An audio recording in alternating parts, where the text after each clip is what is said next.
if you have not met this beautiful human next to me, this is Liz. I'm going to have Liz introduce herself and why she is awesome to you guys. Go for it. Hey, this is starting out to be really great. It's like we hit the live. We're both going like this, like we're on a deserted island. Like help, help. Good morning. We've been up a long time. Have you? Anyway, what up? I'm Liz Wilcox. If you haven't watched our previous episode and little tidbits, people basically call me the Fresh Prince of Email because I do email different. So my big claim to fame is I used to be an RV travel blogger. And when I decided to finally, do the thing they tell you to do and launch a digital course, I had 141 people on my wait list and I made 141 sales. So word got around on the internet streets, and I ended up selling that blog to go all in to teach people how the heck I did that. So I think that's what we're going to talk about today. It is. So we have a lot of questions because what I think may have been just glossed over a little bit is that Liz is an expert in all things email and copywriting and like sales pages. And I'm just going to hype you up as much as need be because I think you're awesome. Okay. I thought when Caroline said, oh, she's an expert in blah, blah, I thought she was going to say like 90s pop culture, and then I'd be able to like show off all my like nerdy stuff. And the 90s pop culture and all things in sync. Yeah. So before we get going, so I know there's a lot of email marketers. If you're like, oh, should I listen to Liz? I just like, let this be my like ultimate sales pitch for myself. Like no other email marketer is going to have an in sync snow globe. Okay. That fashions also as a pen holder that I clearly am not. I need more pens because it's empty. But anyway, okay. I'm gonna focus today.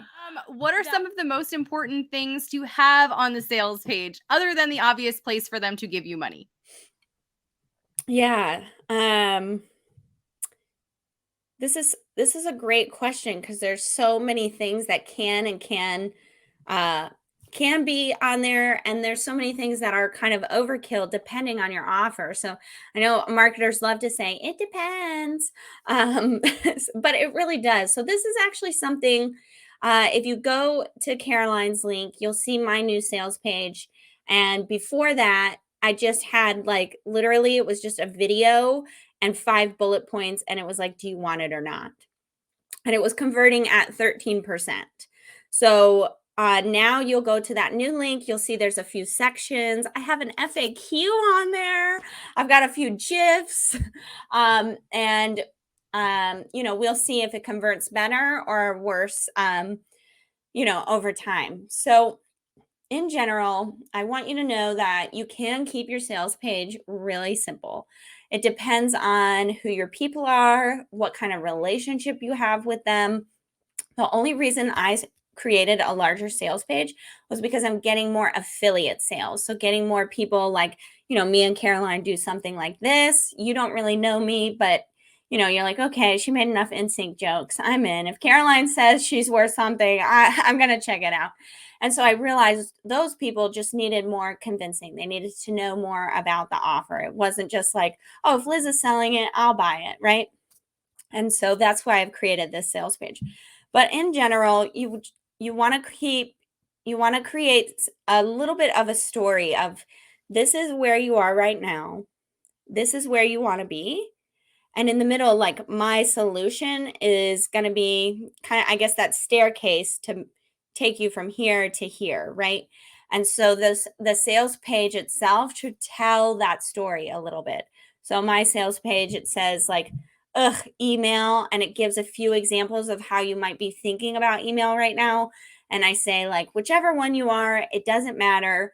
I geek out over email. Here's what's about to go down. And then I share the components of the offer. Oh, we've got templates and Q&As and this and that. And then the bonuses, right? It's like, oh, well, when you buy a year though, you also get blah, blah, blah, blah, blah, blah, blah. Are you in? Let's go. So I would say in general, just keep it as simple as you can. If you have a more complicated offer, don't be afraid of having more words. But in general, it doesn't have to be complicated. Just figure out where your people are and tell a little bit of story about that. and then share how your offer is going to help them get where they're going to go. So my kind of piggyback question off of this is, what are your thoughts on these sales pages that are like the mile-long scrolling? You know, where you feel like you're going to get carpal tunnel from scrolling to the bottom. Yeah, I mean, It's all I text. guess they work. I think that's like a really old school, like those are called sales letters. And it's a really old school, like copywriting, when you used to actually get like a newspaper or direct mail. It's kind of like a direct mail response thing. It's not my thing. I think it's mostly overkill for the online industry, seeing as how people don't read online, they skim. Um, so keep that in mind when you're creating your sales page. How can you make your sales page skimmable? And I think for the most part they're overkill, but the people that know what they are, or the people that don't know anything about email marketing, I feel like if you're really geeking out about marketing or you don't know anything about marketing, those sales letters work really well. If you're somewhere in the middle, you're like, okay, this is overkill. Just get to the point. Yeah. Okay. So I just wanted to make sure, I'm like, am I missing something here by not having a literal thesis as a sales page? No, I mean, if that's your thing, if you love to write and your people love to read, then Yeah. go for it. But in general, like seriously, you can go to my website and click on products and you'll see all my sales pages are like, hey, do you want this? Like, if not, cool. If Like not, very cool. low pressure stuff. So do you have any, like, I guess, final words on like what people can do, especially when they're first starting out, to kind of get past the like big scaries? I have no other word other than just like the big scaries of hitting send for the first time on an email. Yeah, great question. And this is the part where I've been talking for an hour and a half or an hour and five, and I'm just going to pitch myself. Join my membership.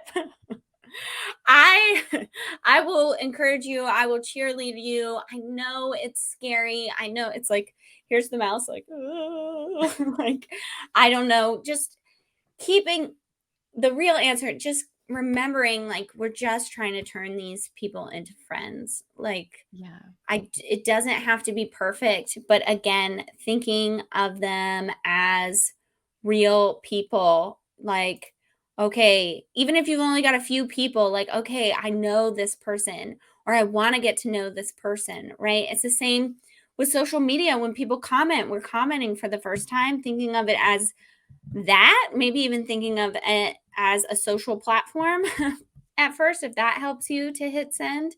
Nothing is finite. Sending newsletters, again, it allows the brand to evolve. So if you mess up this week, you've got another chance next week. Yeah. And join my membership. I'll write it for you. It'll take away all the stress. I was going to say 90% of the stress. You still have to hit send. But again, you can email me. I'll rah the crap out of you. Liz, thank you so much for being here. Where can people find you and find more about you? Yeah, so if you're just getting started with email, of course, you can go to lizwilcox.com and hit the hot pink button and get my freebie. You can get a welcome sequence already written for you and some newsletter samples. But the best way right now is the flash sale, of course. I know Caroline has her affiliate link. That sale ends tonight. And that really is the best way. I retired my services because of this offer. I don't you cannot hire me to write for you. So I really am like inside the membership all day, every day. All I do is promote it or be in it. And so that's really the best way to get my eyeballs on stuff, to get my feedback, and to start writing your emails and get rid of those scaries. I love that. Liz, thank you so, so much for being here today. And everybody go follow Liz. Go get into the email marketing membership if you haven't. It's the best $9 a month that you will ever spend on anything. I tend to agree. Thank you so much, Caroline. And thanks everybody for watching.